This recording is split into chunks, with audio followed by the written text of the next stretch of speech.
Assalamualaikum warahmatullahi wabarakatuh. Salam. Alhamdulillah rabbil alamin wa bihi nasta'in wa nusalli wa nusallim wa nubarik ala nabiyyina Muhammadin wa alihi wa sahbihi ajma'in wa ba'du. Kaum muslimin, kaum muslimat, para pemirsa TV Roja dan para pendengar Radio Roja yang dimuliakan oleh Allah Azza wa Jal, kembali kita melanjutkan pembahasan fikih muamalat dari kitab Umdatul Fiqh dan syarah oleh Profesor Dr. Abdullah bin Abdul Aziz bin Jibrin yang sampai kepada syarat daripada objek jual beli dengan perkataan muallif wa yajuzu bai'i kulli mamlukin fihi naf'un mubah, itu bolehnya menjual segala sesuatu yang ada manfaat yang mubah dari sesuatu tersebut. Sesuatu tadi bisa sesuatu yang berwujud, ya, bisa sesuatu yang tidak berwujud.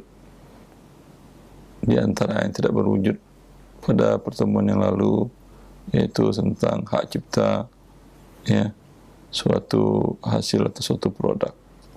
Dan sekarang kita lanjutkan perkataan syarih, perkataan Dr. Abdullah bin Jibrin. Taqra Syekh. Wa min dhalika, Bismillah, qala al-syarih hafizahullah ta'ala, wa min dhalika badal khulu fa yajuzu li malik ad-dari aw al-mahal at-tijari wal musta'jiri lahum alladhi dafa'a qima khuluwihima li malikihima li fatratin muhaddadatin aw ista'jarahuma fatrah muhaddada an ya'khudha iwadan min mustajirin آخر من مستأجر آخر مقابل إخلائه لهما كما يحق للمستأجر الذي دفع بعد الخلو فترة محددة لمالك أن يسترد هذا البدل عند إنهاء المالك لعقد الإجارة قبل نهاية مدة الخلو لأن الخلو أصبح في عرف الناس اليوم حقا ماليا معتبرا. Dan di antaranya adalah badal khulu, yaitu ganti dari pengosongan. Maka diperbolehkan bagi pemilik rumah atau toko tempat perniagaan, walil mustajiri lahuma, dan diperbolehkan bagi yang menyewa keduanya yang telah menyerahkan yaitu nilai atau qimah khuluwihima, yaitu pengosongan dua tempat tersebut dari pemiliknya dalam jangka waktu yang tertentu, atau bagi penyewa keduanya jangka waktu tertentu untuk mengambil iwadon, yaitu nilai ganti dari sewa yang lain. Nah, penyewa yang lain sebagai muqabil, yaitu penggantian dari pengosongan tempat tersebut, sebagaimana menjadi hak bagi penyewa yang telah menyerahkan ganti dari pengosongan dalam kurun waktu tertentu kepada pemiliknya untuk menyerahkan untuk menarik penggantian ini pada saat pengosongan, pada saat inhail malik, pada saat penyelesaian akad dari pemilik keduanya sebelum selesai masa pengosongan, karena pengosongan tempat menjadi satu hal kebiasaan atau menjadi hukum biasa yang terjadi di antara manusia sebagai hak malian mu'tabar yang menjadi dianggap saja hak harta nam. ya, di antara sesuatu yang tidak berwujud adalah badal khulu. Nah. Dalam hal ini ada beberapa keputusan dari ada solusi Majma' al-Fiqh al-Islami tentang badal khulu itu. Badal khulu artinya baik dia beli objeknya, rumah atau ruko tadi, atau dia sewa, maka hak dia untuk mengosongkan milik orang yang menyewa atau yang memilikinya. Karena itu miliknya dia, bila dia kosongkan untuk penyewa yang lain, dia bisa sewakan. Ya. Atau sekalipun pemiliknya mengatakan ini mau saya jual ke pihak lain, kamu bisa beli? Enggak, saya enggak beli. Saya jualkan ke pihak lain, ya boleh kamu jualkan pihak lain, tapi kan saya masih ada sewa 6 bulan. Ya, kalau saya sewa ke Anda 100 juta, berarti kalau 6 bulannya 50, saya ingin untung, boleh. Saya jual ke Anda pengosongan tempat selama 6 bulan sisa itu dengan harga 90 juta, boleh, terserah dia, kan jual beli. Yang penting saling ridho. Ya, kalau tidak dibayar oleh si pemilik, walaupun dia pemilik rukonya atau pemilik gedung rumah tersebut, tidak berhak dia mengusir atau mengakhiri akad begitu saja. Ya, ini menjadi uruf, menjadi kebiasaan di masa sekarang bahwa itu adalah aset yang bisa diperjualbelikan dan termasuk aset yang tidak berwujud. Di antaranya lagi, ومن ذلك أيضا الاسم التجاري والعنوان التجاري والعلامة التجارية والتي أصبح لها في العرف المعاصر قيمة مالية معتبرة لتمويل الناس لها فهذه الحقوق يعتد بها شرعا فلا يجوز الاعتداء عليها ويجوز التصرف بنقل أي منها بعوض مالي إذا انتفى الغرر والتدليس والغش باعتبار أن ذلك أصبح حقا ماليا. Dan di antara contohnya adalah al-ismu tijari, yaitu nama dagangan, nama dagangan. bukan nama dagangan, nama dagang. Taib. Nama dagang. Umpamanya merek perusahaan Anda Al-Ihsan. Itu jadi terkenal toko Al-Ihsan. Lalu ada orang ingin beli nama dagang Al-Ihsannya, itu yang ingin dia beli. Taib. Itu bisa diperjualbelikan sekarang. Al-ismu tijari atau nama dagang, wal unwat tijari, alamat sah. Ya, alamat dagang. Dan al-alamat tijariyah, Merek dagang. nah, merek dagang. Atau branding, itu bisa dijual. Logo pun, logo perusahaan Anda, bila sudah terkenal itu bisa diperjualbelikan. Masya Allah. Ya, ini semuanya juga tidak berwujud. Nah, Dia kan bukan beli perusahaan Anda. sah. Dia hanya beli namanya saja. Ya, bisa dimasukkan franchise kalau franchise ada pertambahan persyaratan.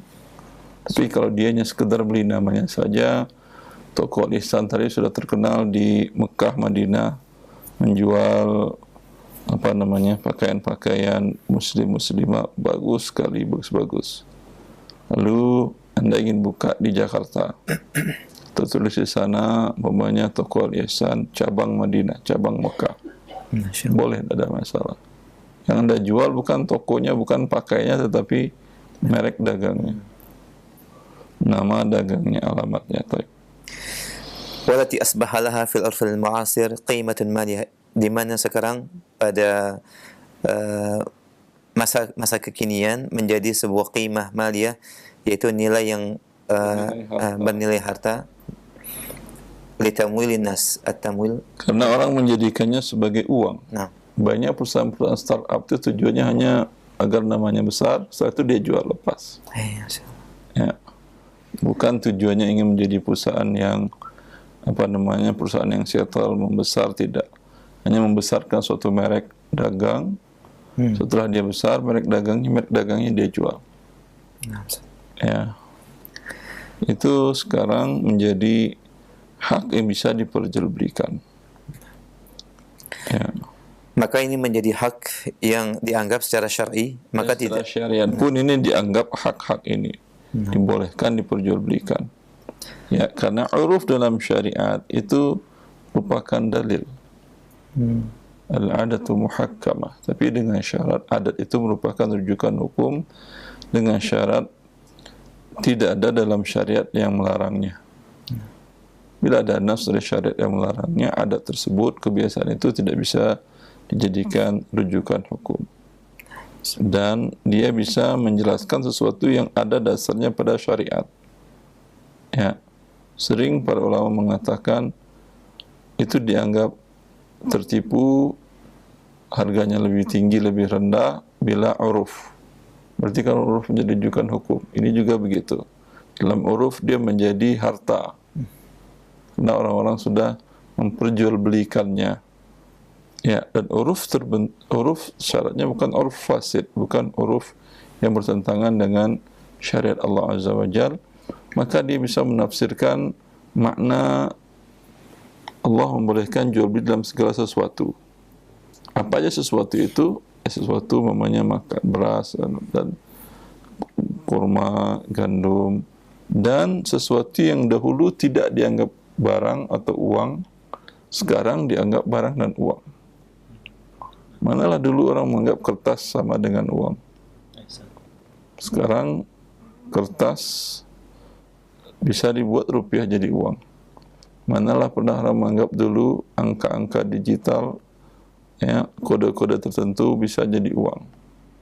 Sekarang ada cryptocurrency, walaupun kondisinya mau mati, ya, tapi orang mulai mengakuinya bisa sebagai uang walaupun belum menjadi uruf.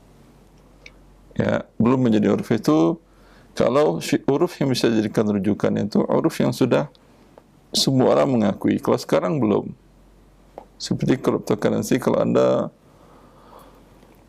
beli di rumah makan, ya, makan nasi bungkus bayar pakai kripto, nggak ada yang mau beli, nggak ada yang mau terima. Beli sayur satu ikat bayar pakai bitcoin, nggak ada orang mau terima. Ya, dia belum menjadi uruf. Syarat urufnya itu uruf yang muntasyir, yang diketahui oleh semua orang dan disetujui oleh semua orang. Ya, tapi kalau yang dalam hal ini merek dagang, nama dagang, branding, ya, itu sudah menjadi uruf, ya, dan syariat pun tidak melarang sesuatu yang sudah menjadi uruf dan ada manfaatnya bagi manusia. Ya, Nah, hasil. fala yajuzu al-i'tida'u 'alaiha, maka tidak diperbolehkan untuk melampaui batas darinya atau melanggarnya. Naam. Ya, dengan melakukan pencurian mereknya. Toko ihsan tadi terkenal di Madinah, lalu Anda buat pula di Cilengsi toko ihsan, sama persis tulisannya, warnanya, bentuknya, seolah-olah orang lihat toko ihsan itu ingat dia Mekah Madinah. Hurufnya pun sama, warnanya sama, desain logonya sama. Ya, ini namanya pencurian, melanggar hak orang lain. Ya, kalau toko ihsan itu mendaftarkan di Indonesia ke hak paten, ya, ke hak intelektual di bawah Kementerian Hukum dan Perundang-undangan, ya, toko Anda bisa bukan dibredel, Anda harus membayar denda semaunya dia, mungkin bisa ratusan miliar dan seterusnya, dia dirugikan. Ya, kalau dia mendaftarkan patennya di Indonesia. Nah, wa yajuzu tasarruf, dan diperbolehkan untuk memindahkan minha, apapun yang tadi disebutkan, dengan ganti nilai harta apabila hilang dari sifat goror, tadlis, dan ghish atau kecurangan, dengan anggapan bahwa ini menjadi sebuah hak malian pada masa kekinian. Ya, merupakan hak harta, Nah, merupakan bernilai harta pada saat ini. Ya, kita masuk syarat selanjutnya, Ustaz. nah. Qala al-mu'allif rahimahullahu ta'ala, wa la yajuzu bai' ma laysa bimamlukin li ba'i'ihi, dan tidak diperbolehkan untuk menjual apa yang tidak dimiliki oleh penjualnya, menjual sesuatu barang yang tidak dimiliki oleh penjualnya. Lima ruya Hakim ibn Hizam radhiyallahu ta'ala anhu qala qultu ya Rasulullah ya'tini rajulu yas'aluni al-bay'a laysa 'indi ma abi'uhu thumma abi'uhu ay ashtarihi min as-suqi faqala la tabi' ma laysa 'indak. Sebagaimana diriwayatkan oleh Hakim bin Hizam radhiyallahu anhu, beliau berkata, aku berkata kepada Rasulullah sallallahu alaihi wasallam, "Ya Rasulullah, telah datang kepadaku seseorang yang yas'alunil bai', meminta kepadaku penjualan sesuatu barang yang tidak aku miliki. Kemudian aku menjualnya, yaitu aku beli dahulu di pasar, lalu kemudian Rasul bersabda, tidak diperbolehkan menjual apa yang tidak kamu miliki." Ya. Syarat yang kedua, syarat yang pertama, barang itu sesuatu memiliki manfaat yang dibolehkan oleh syariat. Yang kedua, barang yang boleh dijual belikan adalah barang milik dari si penjual atau si pembeli. Ya, berdasarkan hadis riwayat Hakim bin Hizam radhiyallahu anhu, dia mengatakan, "Ya Rasulullah, seorang datang kepadaku, dia ingin membeli barang yang sedang tidak ada padaku." Berarti dia adalah pedagang. Biasanya barang ada, sekarang stok kosong. Bolehkah aku jual kepada dia? Aku beli kemudian dari pasar. Kata Rasulullah, jangan engkau jual sesuatu yang tidak milikmu. Ya, sedang kosong, jangan jual kepada dia. Ya. Lalu bagaimana caranya nanti Syarih melanjutkan bagaimana caranya dengan membuat janji wasil. ويدخل في ذلك العقود الآجلة بأنواعها التي تجري في الأسواق المالية على المكشوف فتباع فيها السلع والأسهم والأسهم وهي ليست في ملك البائع اعتمادا على أنه سيشتريها فيما بعد ويسلمها للمشتري. Dan masuk ke dalam larangan ini yaitu akad yang berangsur dengan ya, yang transaksi berjangka. Ini transaksi yang berjangka. Transaksi di bursa dan bursa komoditi dan bursa keuangan. Dengan berbagai macam bentuknya atau macamnya yang terjadi di pasar keuangan. Alal maksyuf, dengan cara short selling. Maka diperjualbelikan di dalamnya barang dan juga saham. Wahia laysat fi milkil ba'i, di mana objek yang diperjualbelikan bukanlah menjadi milik atau belum dimiliki oleh penjualnya, dengan bersandar kepada keinginan pembeli untuk membelinya nanti, dan kemudian baru bisa diserahkan oleh pembelinya, diserah terimakan kepada pembelinya. Sepertinya nggak paham ya. Kita harus memahami dulu apa yang terjadi pada transaksi berjangka di bursa dan short selling tersebut. Short selling dan transaksi berjangka itu dia menjual barang yang bukan milik dia. Anda sebagai trader, sebagai seorang investor yang pedagang di bursa harus mendaftarkan, punya akun dan segala macam. Bila Anda lihat umpamanya dalam contoh short selling, Anda perkirakan berdasarkan analisa Anda atau konsul dengan ahli di bursa, ada beberapa konsultan. Anda perkirakan saham perusahaan X akan turun. Anggap sekarang nilainya adalah per lembarnya 15.000. Anda perkirakan akan turun. Anda beli umpamanya sebanyak 100 juta rupiah. Berapa lembar bagi aja 100 juta bagi 15.000 dapat berapa? Anggap umpamanya 8.000, anggap umpamanya 8.000. Ya. Kemudian setelah itu Anda jual. Bukan Anda jual, Anda tidak beli, Anda perintahkan kepada sekuritas atau broker, jualkan untuk saya sebanyak 15 dengan harga 15.000 sebanyak 100 juta rupiah saham perusahaan X tadi. Ya, dijual di bursa, dibeli oleh seseorang. Terjadi kemudian betul seperti dugaan dia, bahwasanya harga perusahaan saham perusahaan X itu turun menjadi 13.000 rupiah. Ya, maka si trader ini, investor ini tinggal beli di pasar, kemudian dia berikan lagi ke sekuritas tadi. Dapat dia selisih 2.000 per lembar. Kali berapa ribu tadi?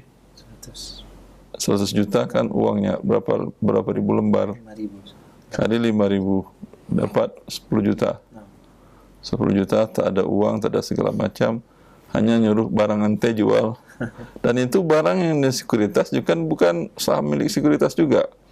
Kadang saham orang yang menitipkan atau saham yang diagunkan ke sekuritas. Ya. Dan uang hasil kan tadi si trader mintakan sekuritas, tolong kamu jualkan 15.000 dengan harga 15.000. Dapat uangnya 100 juta tadi umpamanya ya. Tolong jualkan dengan harga 15.000 per hari ini 5.000 lembar saham. Dapat uang 100 juta, dipegang uang oleh sekuritas. Anda mungkin mengatakan, kenapa sekuritas mau? Ya, karena saham bukan milik dia juga. Terus ini uang dipegang dia. Dan uang dipegang dia ini dia bisa putarkan juga si sekuritasnya itu, si pialangnya itu, brokernya itu. Ya. Maka apa yang terjadi? Si trader ini dapat untung, dia suruh jualkan, dapat menjualkan barang yang bukan milik dia. Dan sebaliknya, andai rugi, naik umpamanya menjadi 16.000 rupiah. Maka si trader atau investor ini dia tidak akan beli. Dia kasih uang selisihnya aja ke sekuritas tadi atau ke pialang. Sehingga pialang dapat selisih itu. Ya. Ya, jelas ini termasuk penjual belian barang yang tidak dimiliki. Dan banyak masalah itu. Ya, ada di situ penggabungan pinjaman dengan jual beli.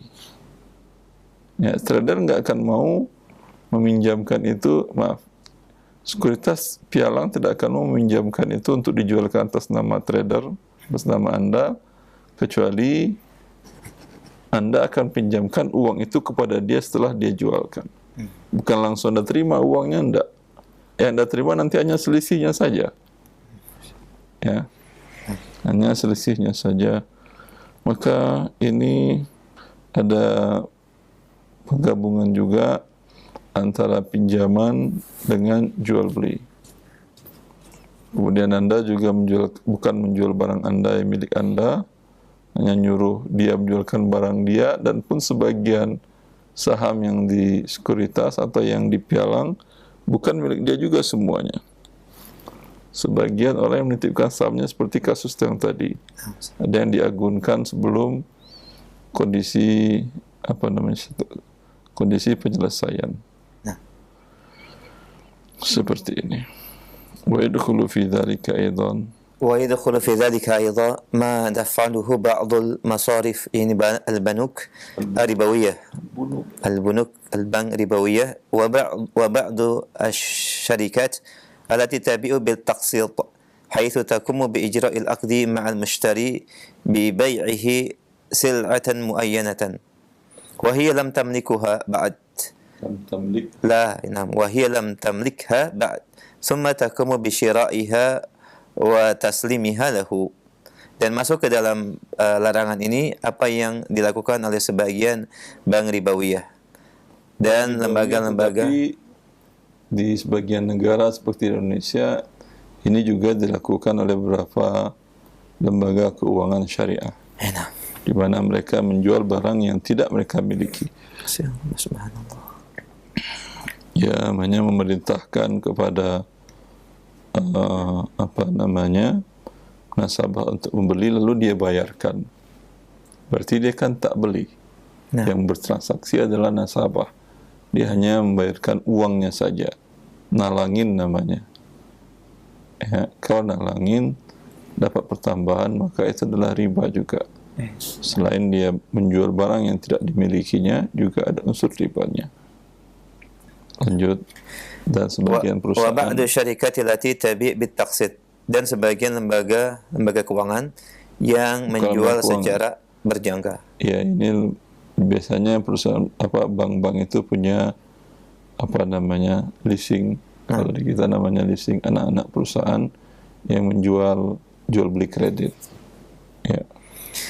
haitsu taqumu bi ijra'il aqdi ma'al mushtari bi bai'ihi silatan muayyanatan, di mana lembaga keuangan atau bank riba ini menjalankan akadnya bersama pembeli dengan menjual belikan satu barang tertentu dan mereka belum memilikinya, lalu kemudian membeli dan menyerahkan kepada membelinya. Nah, Ya, dia jual dulu dalam akad. Bila nasabah sudah setuju, baru dia pergi beli.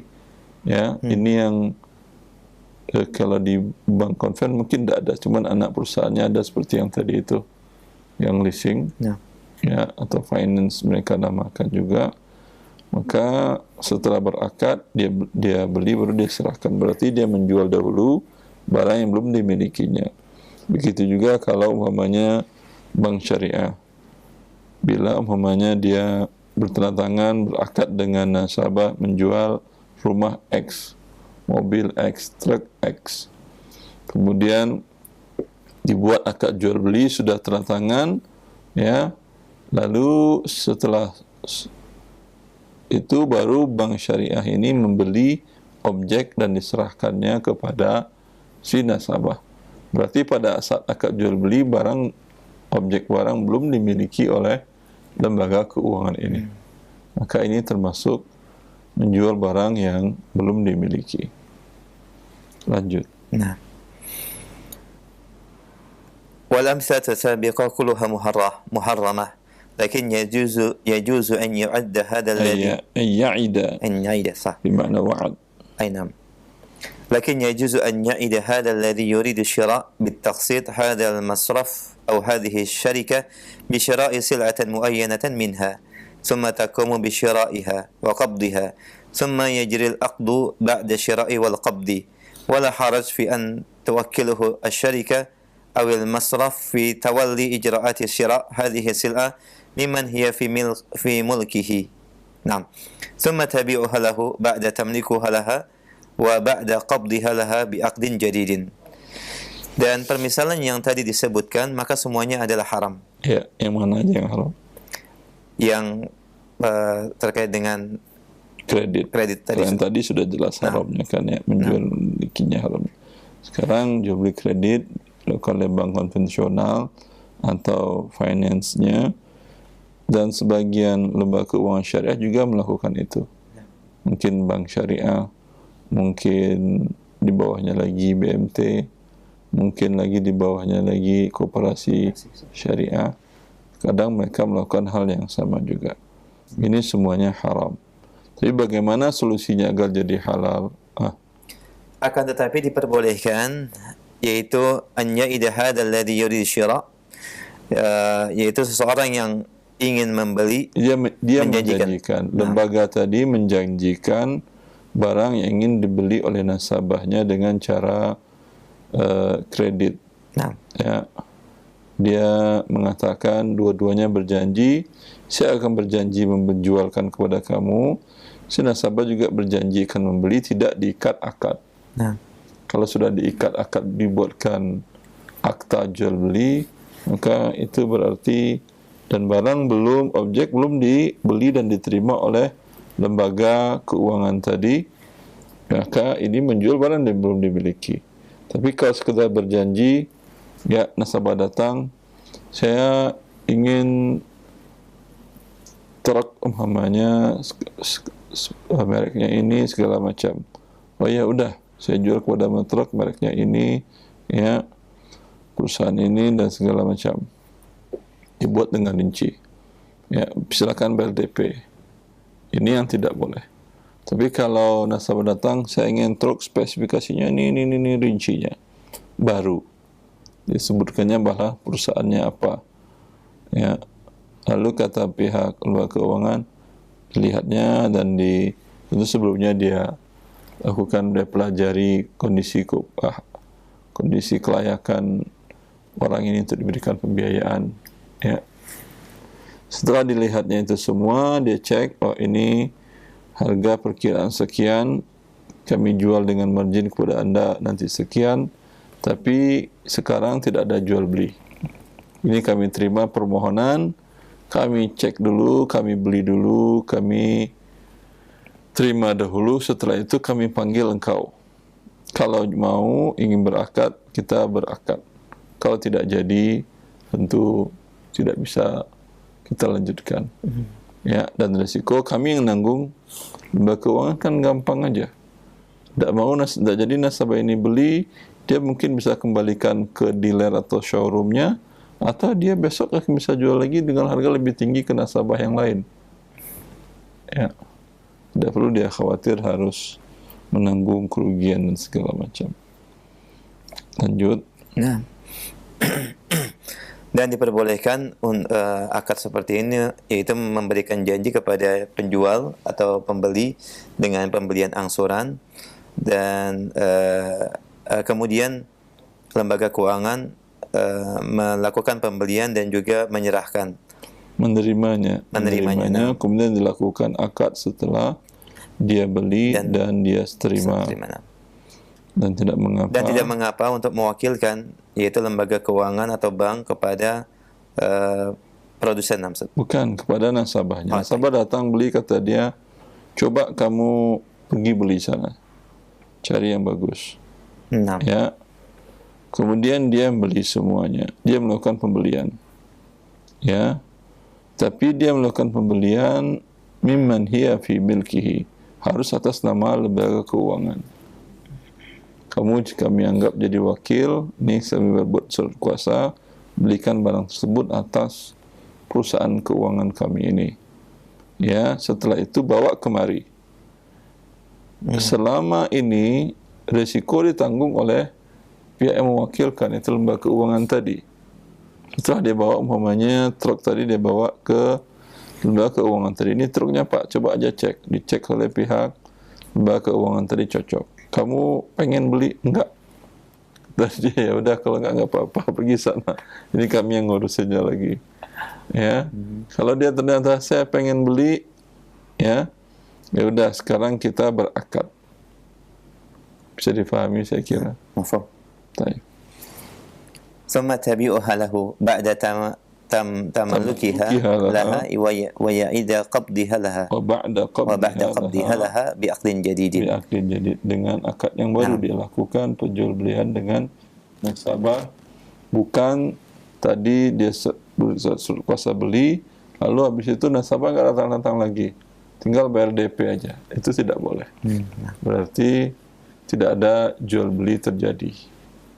Terjadinya di awal dibuatkan, sebelum dimiliki, maka itu tidak dibolehkan. Cukup saya kira 1247 paragrafnya yang pekan depan insyaallah. Nah, insyaallah. Pendengar dan pemirsa Roja TV, demikian beberapa poin dari penjelasan di antara jual beli yang dilarang, dan kita akan memperdalam pembahasan. Bagi Anda yang ingin bertanya terkait dengan apa yang tadi disampaikan dan disyarah, juga diberikan penjelasan oleh Ustaz, silakan. Dan kami ingatkan kepada pendengar dan pemirsa, pertanyaan terkait dengan bab muamalah kita terima via telepon terlebih dahulu. Silakan. Halo. Halo, Assalamualaikum. Waalaikumsalam warahmatullahi wabarakatuh. Dengan siapa, Umu, di mana? Dengan Ibu Eva. Di mana Ibu Eva? Di Karawang. Silahkan Ibu Eva pertanyaannya. Ini Ustaz, maaf, saya mau menanyakan cerita ini soal penemuan barang. Itu udah lama, 30 tahun kemarin, udah 30 tahun. Ini yang menemukan ibu saya gitu. Terus karena baru menyadari sekarang, ibu saya mau ngembaliin gitu. Tapi orang itu tidak mau menerima karena dia pun udah lupa. Itu harus gimana ya Ustaz? Barangnya apa Ibu? Nilai mahalkah atau biasa-biasa saja atau nilainya rendah? Dia tuh Ustaz, menemukan gelang gitu Ustaz. Oh, emas. Emas, ya, dia tuh menemukan gelang emas di rumahnya gitu. Nah, di rumahnya sendiri? Iya, di rumah sendiri. Ibu Anda menemukan gelang di rumah dia? Iya. Kemudian berapa gram? Saya sebagai berapa anaknya gram perkiraan? Ustaz? Berapa gram? Dikirain sekarang udah 2,5 juta kata ibu saya gitu. Berarti cuma 2 gram? Iya, sekitar segitu gitu kan, gelang anak-anak. Saya pun Oh, anak dulunya kecil. jadi anak-anak gitu, jadi baru tahu gitu ceritanya gitu. Taib. Terus ibu Anda yakin bukan gelang anaknya Bukan dia? gelang anak, bukan gelang saya, tapi gelang karena orang tuanya pernah nyari gitu. Tapi ibu saya itu tidak mau ngembaliin, kayaknya memang tahu itu gelang dia, tapi ibu saya itu tidak mau ngembaliin dalihnya karena orang itu pernah ngambil barang ibu saya gitu. Nah itu gitu, jadi saya mengingatkan ibu saya karena Orang itu pernah ngambil barang ibu Anda, itu pasti dia ambil atau hanya sekedar dugaan? sekedar dugaan. Sekedar dugaan yang tidak bisa, tapi kalau pasti di depan matanya, dia di depan mata ibu Anda, anak ibu Anda lagi pakai gelang diambil oleh dia. Ini aku ambil ya. Anak ibu itu umpamanya anak ibu enggak, saya sebentar saya jelaskan dulu. Ya, kalau pasti yakin dan dia tidak bisa mengambil haknya kecuali dengan sembunyi-sembunyi, itu boleh. Ya, tapi kalau sekedar dugaan tidak boleh. Ya, terus pertanyaannya apa sekarang Ibu? Ya karena saya mengingatkan ibu saya yang udah cerita 30 tahun kemarin gitu, gimana dibalikin aja gelang itu. Ibu saya pun mau sekarang, tapi saya menghubungin misalnya itu Ibu Susi, anak Ibu Susi pun udah lupa ceritanya, terus dia pun belum ada respon untuk menerima uang itu gitu. Jadi harus gimana ya dengan uang itu, misalnya dapatnya 2,5 juta ini, uang itu harus dikemanain gitu yang dari ibu saya. Anda anak Ibu Susi itu tahu kan ya? Anak Ibu Susi tahu, misalnya saya anak Ibu Wati, nah anak saya sebagai anak Ibu Wati itu megang uang itu gitu, mau ngembalikan ke anak Ibu Susi gitu ya. Tapi anak Bu Susi aja tidak mau menerima uang itu karena udah lupa gitu ceritanya. Ya udahlah, kasih aja. Ini saya ngasih uang ke kamu, enggak mau. Iya gitu, saya enggak mau juga. Tinggalin uang di depan rumah dia, masukin, lemparin ke dalam rumah. Enggak mau juga. Oh, belum tahu karena kan saya jauh gitu ya. Dia di Sumatera gitu, mau saya itu dikirim transfer gitu gimana. Dia enggak mau memberikan nomor rekening. Belum ada respon sama dia. Tinggal dah katakan, saya tunggu, ini kan udah 30 tahun. Saya tunggu beberapa hari. Yang jelas Anda yakin, Anda telepon aja, yakin Anda dia. Anda katakan saya tunggu seminggu, bila tidak ada rekening masuk, maka ini uang kami sedekahkan kepada fakir miskin di sekitar sini. Sedekahnya atas nama keluarga besar kalian, ibu kalian. Oh gitu ya. Dan setelah itu kami tidak ada urusan lagi dengan ini karena sudah kami sedekahkan. Tapi kalau kalian mau uang fisiknya, kami transferkan. Tapi kalau tidak datang juga, tidak dibalas juga, ya tidak dikirimkan juga nomornya, kami berikan kepada fakir miskin dan kami tidak ada tanggung jawab lagi kepada masalah mas ini kepada keluarga Anda di dunia dan di akhirat. Oh iya Ustaz, iya. Cukup jelas Ibu Eva? Iya. Baik. Terima kasih ya Ustaz. Assalamualaikum warahmatullahi wabarakatuh. Waalaikumsalam warahmatullahi wabarakatuh. Jazakallahu khairan wa barakallahu fiik. Kita berikan kesempatan berikutnya. Halo. Halo, Assalamualaikum. Waalaikumsalam warahmatullahi wabarakatuh. Dengan siapa di mana Bapak? Saya dengan Pak Dery di Cibubur. Pak Dery di Cibubur, silahkan pertanyaannya Pak. Iya. Saya ingin menanyakan, dulu waktu almarhum ayah saya masih ada, beliau pernah meminjamkan saya uang yang waktu itu kita gunakan untuk kalau nggak salah menambah pembelian mobil dan beberapa kebutuhan. Kebetulan saya tinggal bersama ayah saya pada saat itu. Gitu. Jadi saya tinggal bersama beliau sampai pada akhirnya beliau wafat. Nah, atas uang yang pernah beliau pinjamkan ke saya sebesar sekitar kalau nggak salah seingat saya sekitar 50 juta, itu statusnya jadi bagaimana ya? Apakah ini juga saya bagi sesuai dengan pembagian waris kepada saudara-saudara saya atau seperti apa gitu? Iya. Ya, itu sekarang sudah berapa tahun pinjaman itu berlalu? Sudah sekitar 10 tahun. Selama 10 tahun dulu 50 juta, berapa gram emas? Iya. Nah, digramkan emasnya kemudian dihitung sekarang dengan gram emas sekarang. Mungkin rupiahnya beda itu angkanya. Mungkin bisa jadi 100 juta atau 90 juta dan seterusnya. Anda lihat waktu Anda pinjam tahun itu berapa harga emas per gram, 50 juta dapat berapa gram. Anda dapat umpamanya 80 gram sekarang, berarti sekitar 80 juta lebih kurang. Maka itu Anda serahkan dibagi waris. Oke, gitu aja ya Pak Ustadz. Terima kasih banyak Pak Ustadz. Cukup. Alhamdulillah, jazakumullahu khairan. Assalamualaikum warahmatullahi wabarakatuh. Waalaikumsalam warahmatullahi wabarakatuh. Wa jazakallah khair Pak. Barakallahu fiik dan semoga Allah mudahkan. Kita berikan kesempatan berikutnya masih di line telepon. Baik, kita angkat telepon yang ketiga. Halo. Assalamualaikum. Waalaikumsalam warahmatullahi wabarakatuh. Dengan siapa? Bapak di mana? Dengan Firman, Ustaz. Pak Firman. Jakarta, silakan Pak Firman. Iya, Ustaz mau tanya. Ini kan anak ada hubungan kerjasama dengan kawan ya. Nah, itu transaksi dengan berupa bawang gitu, Ustaz.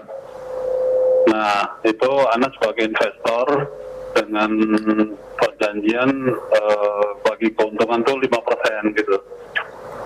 5% untuk siapa? Nah, Ustaz, 5% untuk Anda atau untuk pengelola?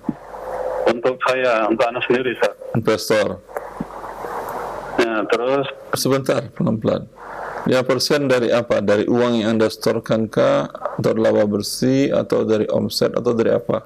dari uang yang disetorkan, Ustaz. Jadi misalkan Anda setorkan umpamanya 100 juta, berarti Anda dapat 5 juta per bulan atau per tahun?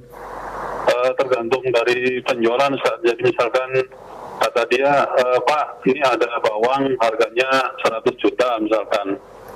Terus Anda transfer ke dia, nah nanti 2 bulan itu dibayar, Ustaz, 5%-nya. Jadi modal sama keuntungannya itu dibayar gitu.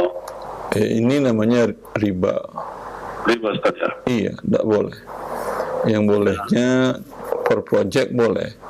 Anda katakan berapa bawang itu semuanya ada berapa ton?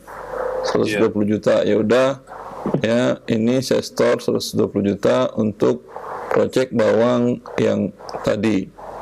Kamu jualkanlah berapa, jadi semuanya ambil biaya operasional mungkin kalau dari kamu boleh, atau ada biaya operasional dari saya. Jualkan berapa rupiah nanti jadinya. Umpamanya terjual menjadi 200 juta, berarti untung 80 kan ya. Kesepakatannya di awal atau disepakati dari awal, laba bersih kita bagi 50-50, bagi 2, 50-50, berarti 40 juta untuk dia, 40 juta untuk Anda. Ya, itu yang boleh. Persentase dari laba bersih, bukan persentase dari uang yang Anda store. Karena bisa jadi usahanya rugi. Bisa jadi penjualan bawangnya itu rugi, bisa jadi. Walaupun Anda katakan selama ini nggak pernah jadi rugi, Ustaz, ya. Tapi bila terjadi kerugian, umpamanya uang 120 juta yang Anda store tadi, tinggal lagi 100 juta, rugi 20 juta. Dia juga memberikan keuntungan 5%. Berarti 125 juta. Berarti 25 juta itulah ribanya. Ya, Ustaz. Ini sebenarnya Anak mohon maaf nggak tahu hukumnya, dan ini sudah terjadi, dan ujung-ujungnya ini setelah ada kasus COVID ini dia nggak bisa bayar ya. Jadi anak telepon, anak WA itu nggak dibalas, Ustaz. Jadi uang itu udah masuk 400 juta sekian. 400 juta sekian. Kemudian Anda store uang ke dia 400 juta. Iya, Ustaz. Terus? Nah, terus anak kirimkan kan ininya daftar pembeliannya kan setiap tanggal sekian atau tanggal tertentu gitu, Ustaz, ya.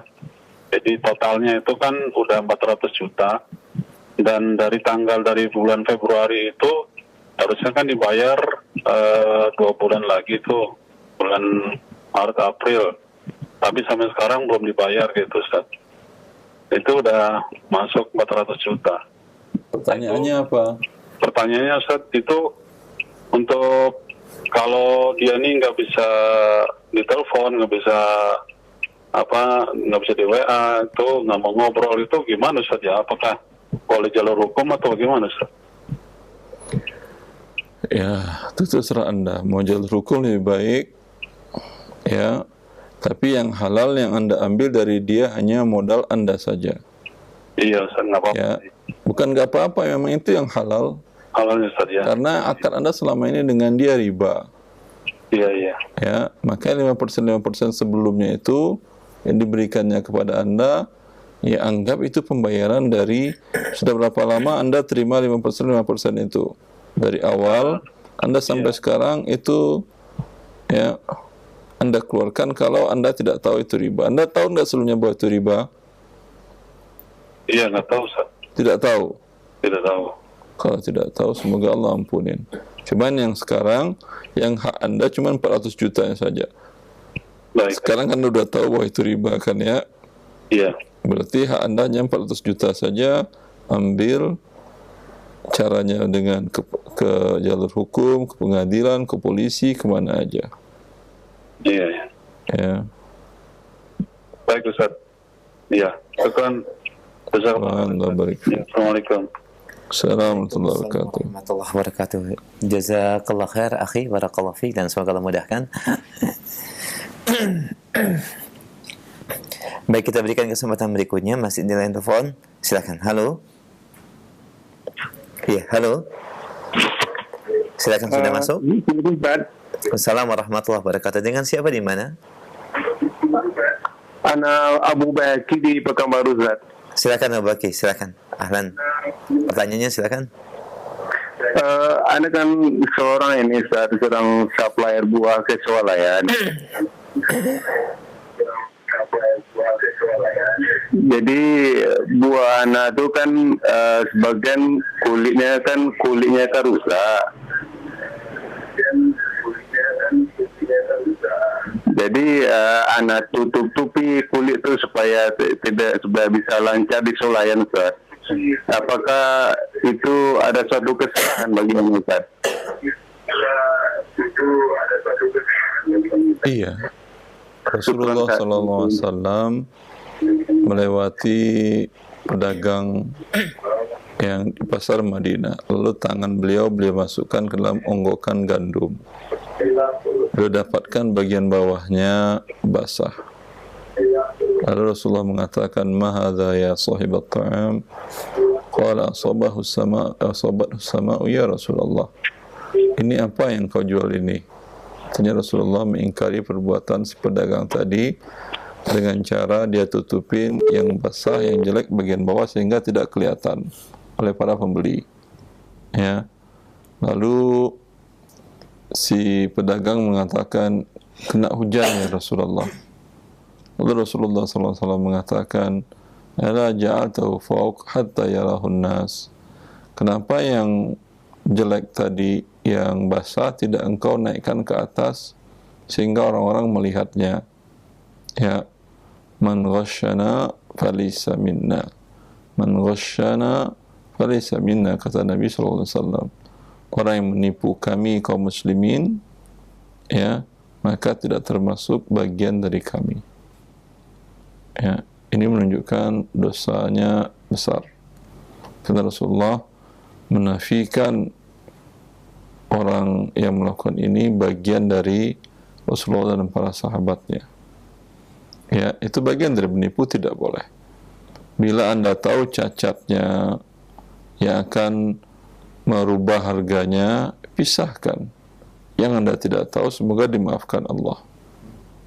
Ya, tapi yang tahu kemudian Anda tutup-tutupi, maka masuk bagian hadis yang diancam, Rasulullah mengancam, laisa minna, tidak termasuk golongan kami kaum muslimin, orang yang menipu kami.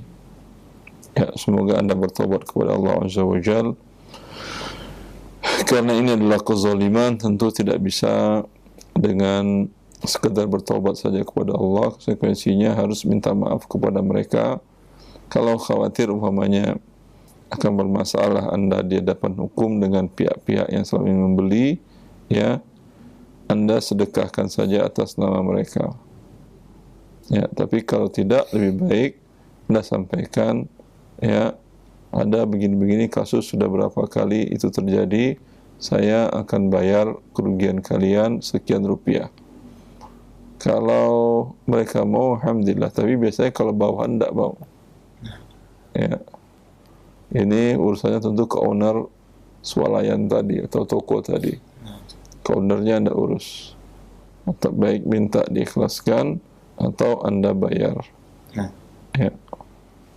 Kalau umpamanya repot untuk menemui ownernya nggak ada di Jakarta atau segala macam di kota lain, dan pun mereka nggak memberikan nomor teleponnya segala macam, sedekahkan saja atas nama ownernya tadi yang Anda tipu perusahaannya, ya, atas nama mereka sedekah tersebut. Wallahu a'lam. Nah, jazakallahu khair atas jawaban dan juga solusi yang diberikan. Demikian Abu Balki ya di Pekanbaru. Semoga ini menjadi pencerahan yang bermanfaat. Barakallahu fiik. Kita berikan kesempatan berikutnya masih via telepon, dan bagi Anda yang baru bergabung dalam pembahasan bab jual beli, kita angkat kembali pertanyaan selanjutnya. Halo. Assalamualaikum. Waalaikumsalam warahmatullahi wabarakatuh. Dengan siapa, Ummu, di mana? Dengan Ibu Sarah di Jawa Barat. Silahkan Ummu, pertanyaannya.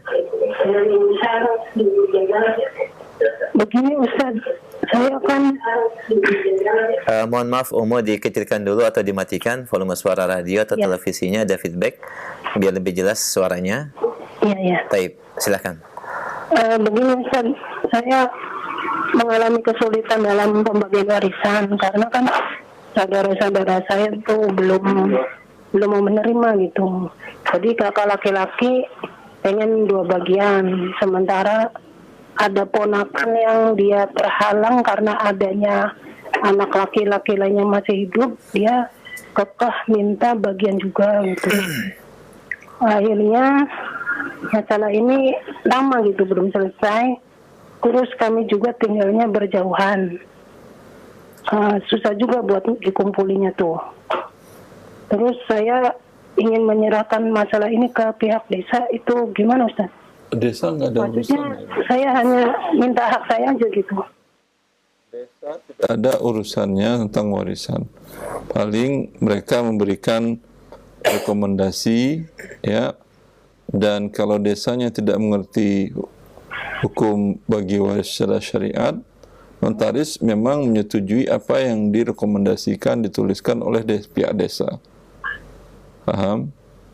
Tapi kalau Anda buatkan sesuai syariat, cara pembagiannya, minta pihak desa menuliskan seperti itu dan distempel oleh pihak desa, itu notaris mengakuinya, ya, itu baru Anda bisa mendapatkan hak Anda yang halal.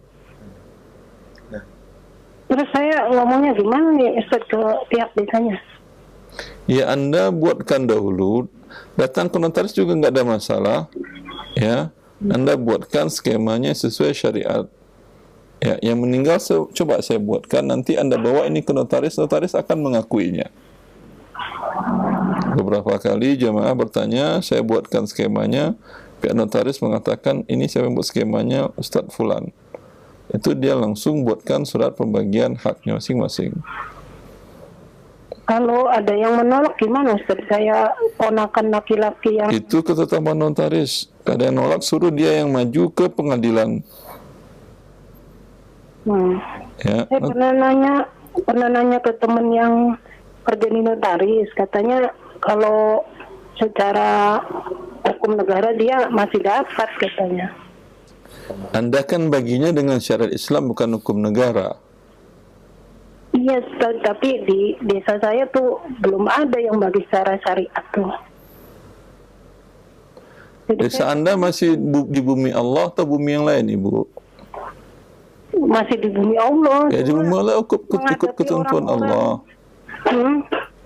Ikut ketentuan Allah kalau di bumi Allah. Saya bagikan, saya tuliskan, ya, nanti Anda bawalah ke notaris. Tidak mau notarisnya, bawa ke pengadilan agama. Siapa saja yang wafat, siapa namanya? Namanya Asika. Asika? Iya. Atika? Asika. Asika. Baik. Asika. Wafat kapan? Wafat sekitar 8 tahun yang lalu, Ustaz.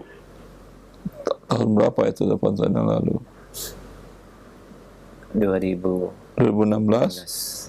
Sekitaran itu, Ustaz. Ya, kurang lebih segitu. Pak, ini berarti perempuan. Enggak, laki-laki. Ini Bapak. Sebenarnya pembagiannya saya udah pernah nanya. Cuma masalahnya menyikapi mereka ini, Ustaz. Kalau masalah pembagiannya saya udah pernah nanya. Ya udah, kalau ada panggilan nanya, Anda bawa aja ke notaris. Nggak mau notaris, bawa ke pengadilan agama syariat Islam, udah. Demikian, Kalau misalnya begini, Ibu, Ustaz, mohon maaf. saya Sudah diberikan solusinya, untuk mungkin perinciannya bisa dikonsultasikan nanti via offline ya Bu ya. Solusinya sudah diberikan oleh Ustadz dan dijawab. Kita berikan kesempatan bagi yang lain supaya tidak tertunda. Dan untuk konsultasi lebih rinci nanti Ibu bisa offline insya Allah. Jazakillah khair wa barakallahu fiik, dan semoga Allah mudahkan. Kita berikan kesempatan berikutnya, masih di line telepon, masih dalam pembahasan bab jual beli, dan kami angkat satu telepon sebelum kami angkat dari via chat WhatsApp. Baik, halo. Halo, silakan. Waalaikumsalam warahmatullahi wabarakatuh. Dengan siapa di mana? Dengan Bakti di Cibubur. Silakan Bapak, pertanyaannya. Ya gini, jadi kakak saya kan meninggal di bulan Juli kemarin. Dia meninggalkan sejumlah uang kepada istri dan anak-anaknya.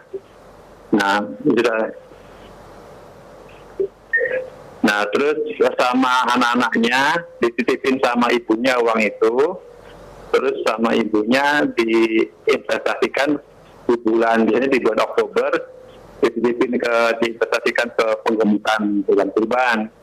Terus nanti uangnya balik lagi bersama keuntungannya setelah kurban gitu.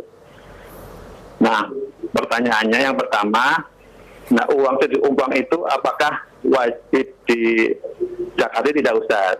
Yang pertama. Yang kedua, uang apa? Pertanyaannya yang pertama apa? Dizakatkan. Uang apa pertanyaannya dizakatkan? Halo Bapak. Yang kedua, halo Bapak. Halo Pak. Halo. Ya. Yang dizakatkan uang yang mana Pak? Atau uang apa? Uang yang dititipin itu, yang sejumlah 500 juta gitu ya. Yang dititipkan oleh anak-anaknya untuk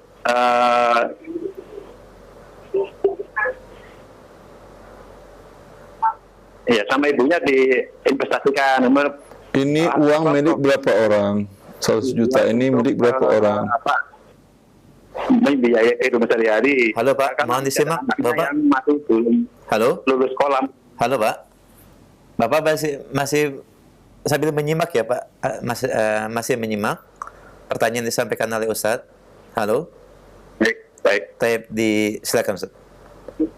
Uang 100 juta ini milik berapa orang? Ya. Ya, uang 100 juta ini milik berapa orang Pak?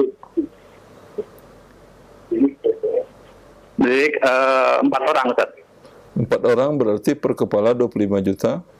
4 orang. Halo? Halo? Oh, per kepala 100 juta Ustaz. Tapi tadi 100 juta. Berarti 400 juta. Pak, berarti nilainya 400 juta ya Pak? Ya. Monitornya via telepon saja Pak. Karena langsung, jangan lewat radio atau televisi, ada jeda. Dimatikan saja Pak volume radio televisinya. Bapak langsung via telepon Pak. Ya. Biar tidak ada jeda. Baik. Ya. Silakan. Berarti per orang 100 juta. Ya. Dan itu diputar sudah 1 tahun atau belum semenjak terima uangnya 100 juta? Diputarnya itu, diputarnya itu setiap bulan Oktober dititipin ke orang investasikan Oktober, uangnya balik lagi di sekitar bulan bisa Juni gitu ya. Itu uang diterimanya kapan dari ayahnya yang telah sebelum wafat? Diterimanya bulan Juli, Ustaz. Juli tahun? Ya. Tahun 2021. Berarti Juli 2022 setahun. Iya. Ya, sekarang kan belum Julinya. Berarti nanti Juli Uangnya kembali sekarang karena masih diinvestasikan gitu. Juli 2022 nanti di tanggal yang sama kurang 11 hari ya, dia terima dari ayahnya Juli 21 itu tanggal berapa? Tanggal 15. Berarti di tanggal 4 Juli 2022 ini. Berarti tinggal berapa hari lagi ini? Sekitar 20 hari lagi kurang lebih. Pada saat itu uangnya masih berbentuk sapi kah atau sudah jadi uang? Bentuk sapi Ustaz, karena Sapi, ya udah nggak ada masalah, sapi.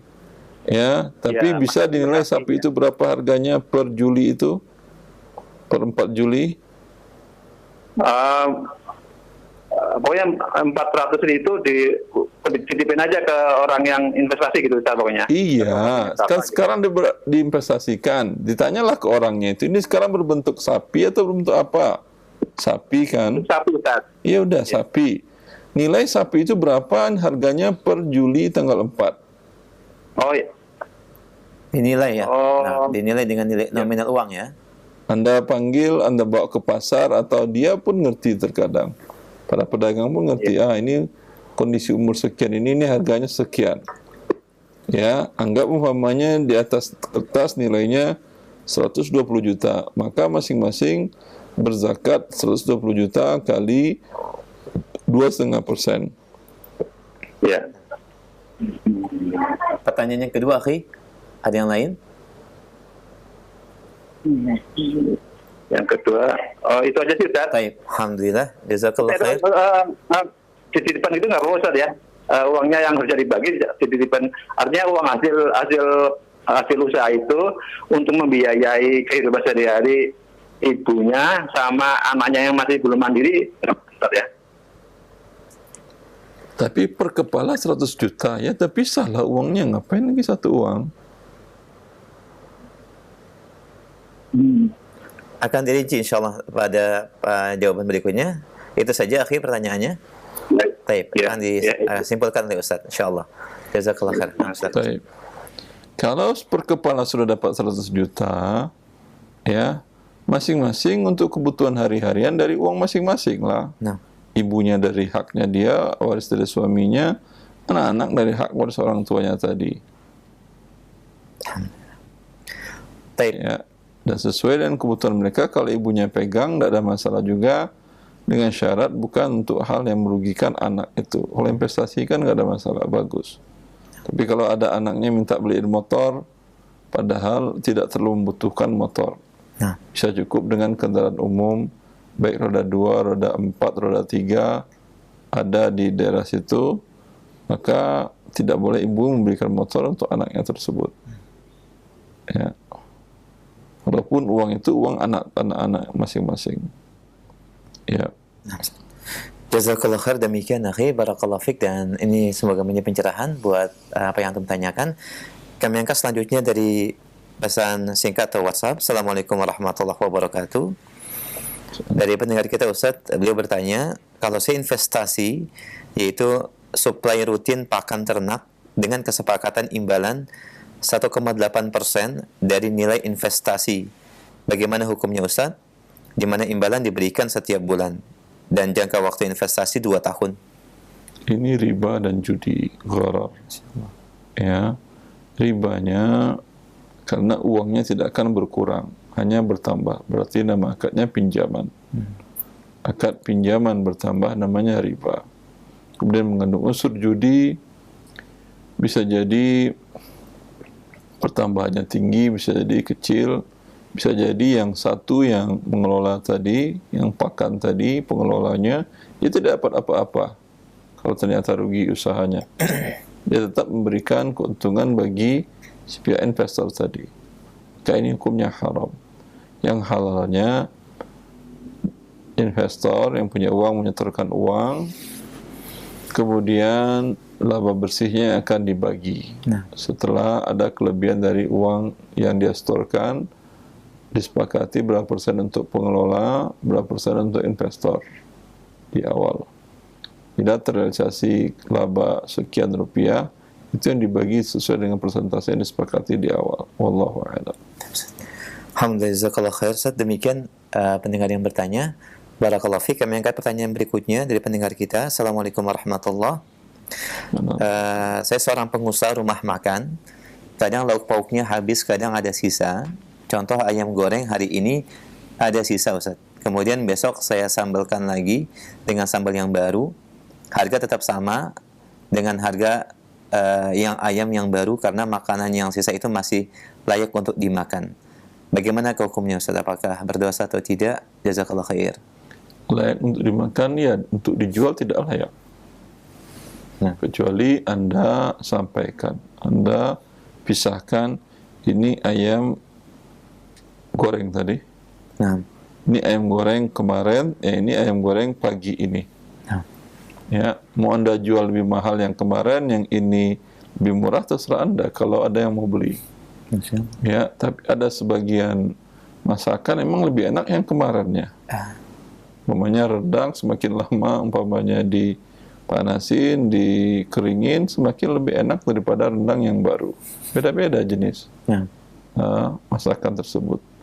Tapi umumnya yang seperti ayam goreng, tentulah orang menginginkan ayam goreng malah kondisi digoreng di saat itu yang lebih bagus, yang banyak diinginkan. Maka ini bagian ghish kalau Anda jualkan. Anda menipu, Anda jualkan dengan harga yang sama per hari ini digorengnya, maka selisih keuntungan yang Anda dapatkan, karena kalau Anda beritahukan tentu harganya tidak seperti yang itu. Kalau namanya harga jual yang segar, yang goreng pagi ini atau yang langsung digoreng ketika dia pesan, itu harganya per piecesnya atau persatuannya adalah 20.000. Kalau yang Anda beritahukan ini ayam kemarin, tapi harganya saya turunin 17.000. Dan dia pilih ya udah yang kemarin aja. Itu halal. Nah. Sedangkan yang ini Anda tidak beritahukan sehingga Anda dapat untung 3.000 per pieces. 3.000 itu hukumnya haram. Masya Allah. Ya. Kalau tidak Anda bayarkan di dunia, Anda bayarkan di akhirat. Ya. Jazakallah khair, Ustaz. Demikian jawaban dan solusi yang diberikan oleh Ustaz bagi pendengar dan pemirsa. Barakallahu fiik. Kami angkat kembali pertanyaan berikutnya, Ustaz. Assalamualaikum warahmatullahi wabarakatuh. Ustaz, saya mengontrakkan rumah kepada karyawan bank konvensional di mana pembayarannya ditransfer setiap bulan, Ustaz. Yang menjadi pertanyaan, apakah uang sewa dari karyawan tersebut halal untuk saya gunakan? Jazakallah khair. Wallahu a'lam. Bila dia tidak ada pendapatannya yang halal sama sekali, maka mayoritas para ulama tidak boleh Anda melakukan transaksi dengan dia. Akan tetapi bila ada pendapatannya yang halal, mungkin dia kerja di sana di sini yang lain, ada sampingannya, maka tidak mengapa. Tetapi bila dia tidak mengatakan, ya, hukum asalnya tentu dia tidak ada pendapatan yang lain, atau hukum asalnya dia bisa punya pendapatan yang lain, maka tidak perlu juga Anda tanyakan. Wallahu a'lam. Tapi kalau Anda ragu, Anda tanyakan, itu lebih bagus. Nah, jazakallahu khair, barakallahu fiik. Demikian jawaban yang disampaikan oleh Ustaz. Barakallahu fikum.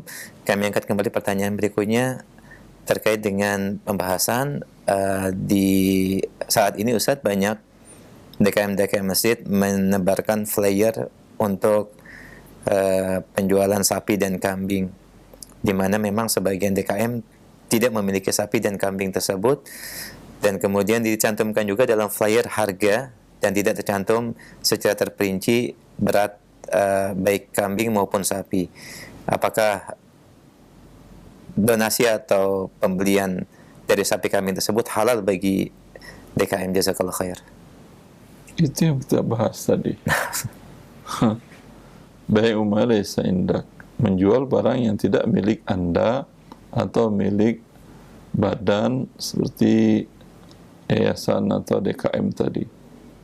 Ya, maka ini tidak halal DKM menjualkan. Kecuali si pemilik hewannya mewakilkan.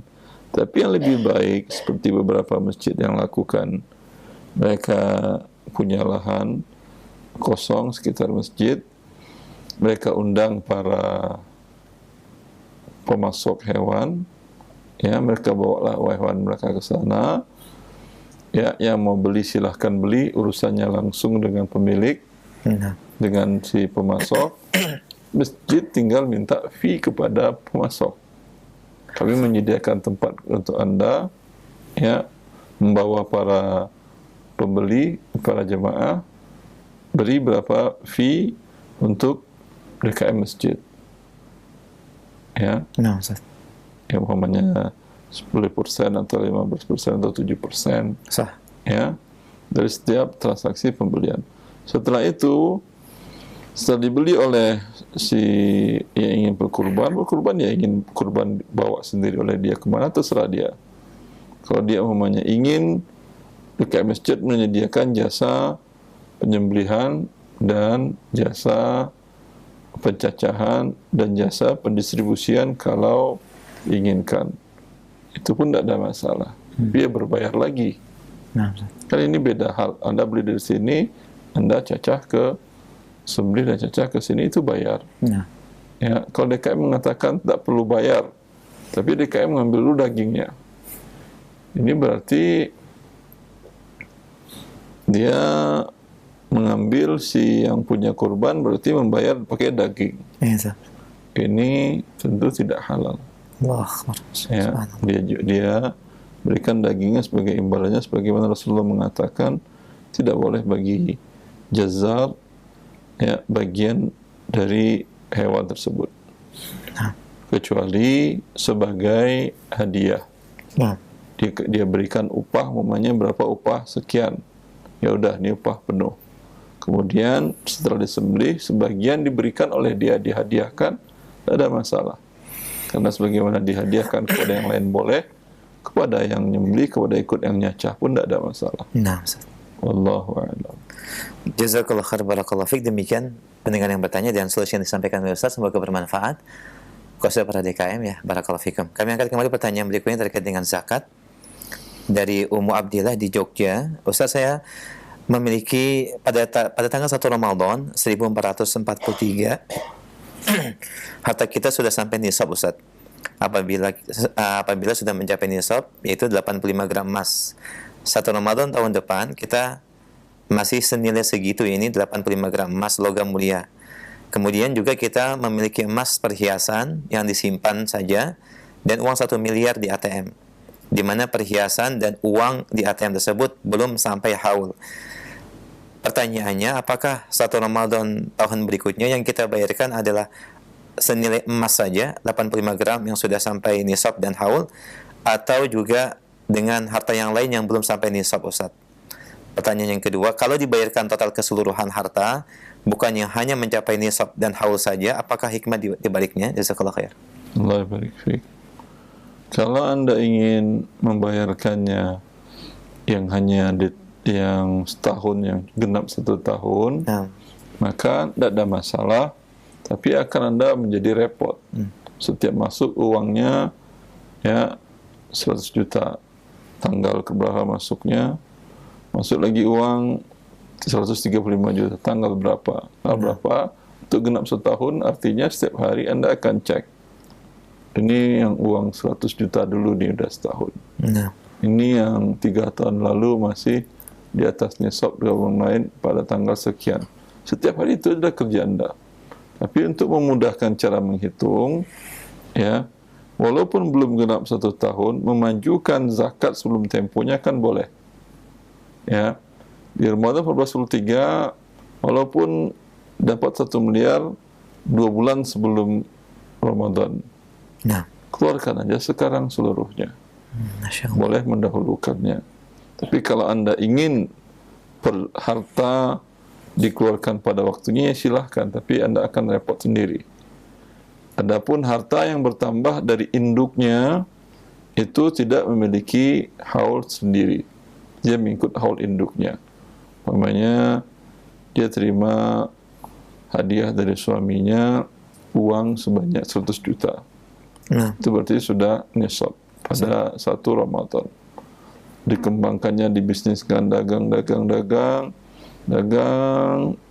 Ramadan tahun depan sudah 1 miliar.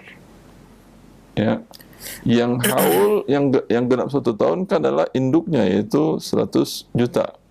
Yang 900 juta kan tidak pertambahan per waktu tertentu, ya, selama 1 tahun itu. Ini walaupun pertambahannya untungnya baru 2 hari yang lalu, tetap mengikut induknya. Yang 100 juta tadi sudah dianggap dia sudah 1 tahun. Adapun yang terpisah seperti uang yang dia sampaikan, uang masuk, umpamanya gaji itu terpisah, bukan pertambahannya dari hasil uang yang pertama. Tempat pekerjaan terpisah, atau hadiah dari suami kan itu terpisah, atau hibah dari orang tua atau waris itu terpisah, semuanya tidak digabungkan. Boleh tidak digabungkan, tetapi kalau Anda gabungkan jatuh temponya semuanya untuk memudahkan, itu lebih baik. Berarti Anda membayarkan zakat sebelum jatuh temponya. Wallahu a'lam. Jazakallah khair Ustaz atas jawaban dan perincian yang disampaikan. Demikian pendengar kita yang di Jogja. Barakallahu fiik. Kami angkat kembali pertanyaan berikutnya. Ya, Assalamualaikum warahmatullahi wabarakatuh, Ustaz. Salam. Bagaimanakah hukum menjual barang yang hanya menjadi wakil dari produsen, Ustaz? Di mana ini sebagian terjadi pada teman-teman yang memperjualbelikan barang via online atau secara online. Barangnya memang belum miliki, akan tapi sebagiannya mengatakan ini sudah ada perjanjian dan wakil daripada produsen atau toko tempat penjual barang tersebut. Apakah seperti ini bisa dikatakan menjual barang yang sudah dimiliki? Jazakallah khair. InsyaAllah pekan depan tadi, illa bi'izni maliki, kecuali dengan izin pemiliknya.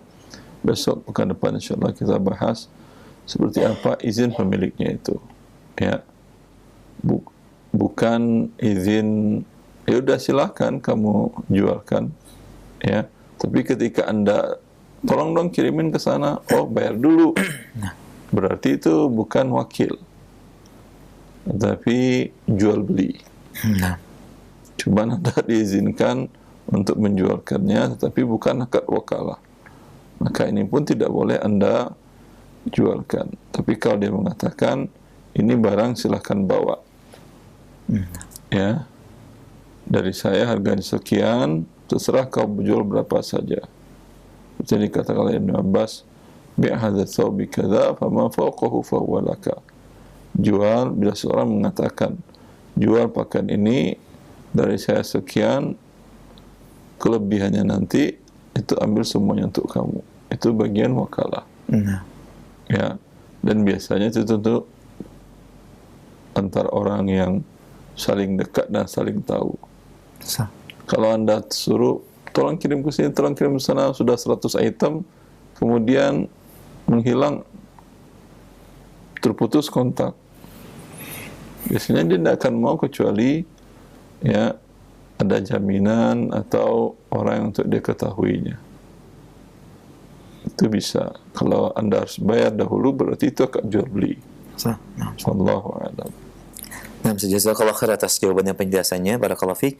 Masih kami angkat dari via chat WhatsApp. Assalamualaikum warahmatullahi wabarakatuh. Ada restoran yang kita menyediakan semua kebutuhannya dari sayur, daging dan lain-lain.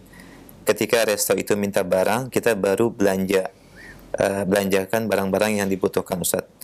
Bagaimana ke hukum jual beli seperti ini? Jazakallah khair. Gantung seperti yang tadi. Kalau permintaannya mengikat, ya, itu tentu tidak boleh menjual barang yang belum dimiliki.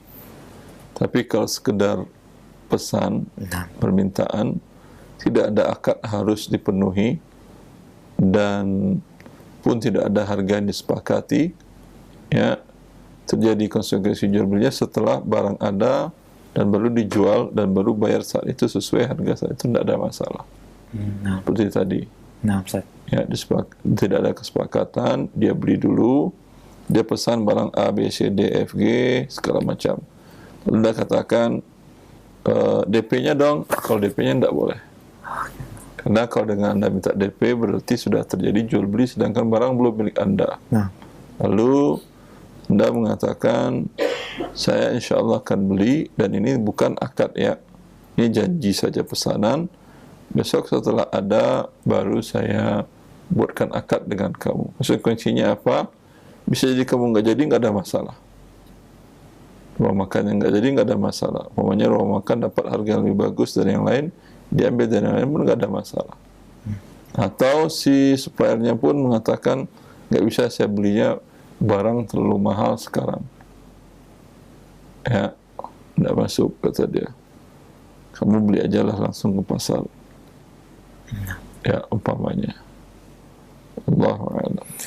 Jazakallah khair Ustaz, barakallahu fiik. Pertanyaan berikutnya, Assalamualaikum warahmatullahi wabarakatuh. Assalamualaikum warahmatullahi wabarakatuh. Kalau kita deposito di bank syariah, ada akadnya Ustaz, di mana uang dikelola oleh bank untuk kegiatan proyek-proyek pemerintah atau swasta. Keuntungannya dibagi sama bank menurut aturan bank pengelola. Mohon penjelasannya Ustaz, apakah ini termasuk riba? Jazakallah khair. Kalau rugi berkurang nggak uang nasabah? Tidak disebutkan Ustaz di sini. Setahu saya tidak pernah berkurang uang deposan bila rugi. Insyaallah. Maka dengan demikian berubah akad bagi hasilnya atau mudharabahnya menjadi qard. Karena pihak bank menjamin dari kerugian. Ya. Bila itu terjadi, tentu adalah pinjaman yang mendatangkan pertambahan, itu adalah riba. Tinggal kalau Anda ingin depositokan, Anda minta tambahkan persyaratan bila terjadi kerugian, nasabah sebagai investor siap menanggung kerugian sesuai dengan porsi uang yang dia setorkan tersebut dari keseluruhan transaksi bisnis bank itu. Dari situ tidak masalah. Jazakallah khair Ustaz, demikian dan pendengar, dan kami angkat satu pertanyaan kembali sebelum kami terima via telepon. Saya mohon solusi ketika ayah wafat meninggalkan waris berupa rumah Ustaz, dan rumah tersebut masih ditinggalkan oleh ibu, ditempati oleh ibu, dan tidak ada rumah lainnya. Akan tetapi apakah tetap dijual, dibagi waris kepada anak-anaknya, sedangkan bagian ibu hanya 1/8, di mana tidak cukup untuk membeli rumah untuk ibu Ustaz? Ya, masalah jual nggak menjual itu hak masing-masing dan semuanya. Ya, kalau ada salah seorang anak yang butuh uang, ya ibu masih ingin di situ, ibu diajak ke rumah anaknya yang lain, keberatan. Ya, kan beda-beda. Ya, kalau ibu mau tentu selesai urusannya. Katanya, ya udah, saya senang di rumah, kalian pindah-pindah aja. Hari ini nggak nyaman, anak yang ini kalian ribut, ibu pindah ke rumah yang sebelahnya lagi dan lainnya. Itu selesai urusannya. Kalau ibu keberatan, ya, bila ada anak yang butuh uang tunai, tinggal dia tawarkan kepada saudaranya yang lain.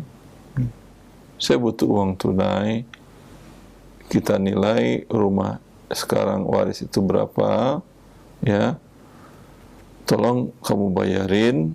Dengan demikian kita buat akta jual beli di bawah tangan, ya, sehingga yang hak waris saya berpindah kepada kamu persentasenya. Ya, maka suatu saat dieksekusi itu rumah, saya tidak mendapat apa-apa lagi karena sudah saya jual bagian saya kepada kamu. Masya Allah, alhamdulillah, jazakallah khair. Demikian penjelasan dan juga solusi yang diberikan Ustaz, barakallahu fikum. Pendengar dan pemirsa Raja TV, kita berikan kesempatan via telepon. Silakan untuk satu pertanyaan terakhir di kesempatan pagi ini. Baik, halo. Halo, Assalamualaikum warahmatullahi wabarakatuh. Waalaikumsalam warahmatullahi wabarakatuh. Dengan siapa, Ummu di mana? Dari Ummu Sabila, Ustaz. Ummu Sabila di Pekanbaru, Ya. Silahkan pertanyaannya. Begini Pak Ustaz, Assalamualaikum warahmatullahi wabarakatuh. Barakallahu fiik Ustaz. Saya mau nanya Pak Ustaz, saya ngekoskan gitu ke kamar-kamar kos, itu dikoskan ke pekerja di showroom ya Ustaz. Itu boleh nggak Ustaz, hasil dari kerja di showroom dibayarkan untuk kos? Syukur Ustaz, jazakallah khair. Assalamualaikum warahmatullahi wabarakatuh. Kerja di showroom, wallahu a'lam, hukum asal bekerja boleh. Ya, kecuali dia membantu penyelesaian pihak yang showroom itu, penyelesaian bila ada pembelian dengan menggunakan riba. Dia membantu. Tapi kalau dia menjual, saya jual putus ke kalian ini, saya nggak ada uang cash. Ya, kalau nggak ada uang cash, urusan kamu. Saya nggak jadi jual ke kamu. Saya bisa nggak bayar pakai lembaga keuangan, pakai kredit segala macam. Itu urusan kamu. Yang jelas uang masuk ke kami buatkan jual beli kepada kamu. Kalau itu tidak ada masalah. Dia hanya menjualkan saja. Kalau Anda hanya yang bagian penjualan saja, tidak ada ikut membantu pengurusan pengajuan kredit ribawinya, hukum asalnya adalah mubah. Wallahu a'lam. Jazakallah khair atas penjelasan dan jawaban yang disampaikan Ustaz, dan ini merupakan pertanyaan kami terakhir di kesempatan pagi ini sebagai ikhtitam dan kesimpulan Ustaz. Silakan. Ya. Ikhwani wa akhwati fillah, seorang muslim hidup di muka bumi Allah ini tentu bukan hanya sekedar mencari rupiah saja, tapi ada yang lebih besar daripada itu, mentaati Allah, pemilik langit dan bumi, yang di sini kita tentu tidak pernah membayar kepada Allah. Ya. Maka bagian dari mensyukuri nikmat Allah Azza wa Jalla mentaatinya dengan tidak melakukan sesuatu melainkan Allah membenarkan dan menghalalkannya. Maka seorang hamba yang bersyukur kepada Rabb-Nya tidak akan pernah melakukan sesuatu dalam mencari rezeki Allah dan membelanjakannya dengan yang tidak diridhai oleh Allah Azza wa Jalla. Semoga kita menjadi orang tersebut, hamba yang mulia tersebut. Wallahu waliy taufiq. Sallallahu alaihi Muhammad wa alihi wa sahbihi wa sallam. Assalamualaikum warahmatullahi wabarakatuh.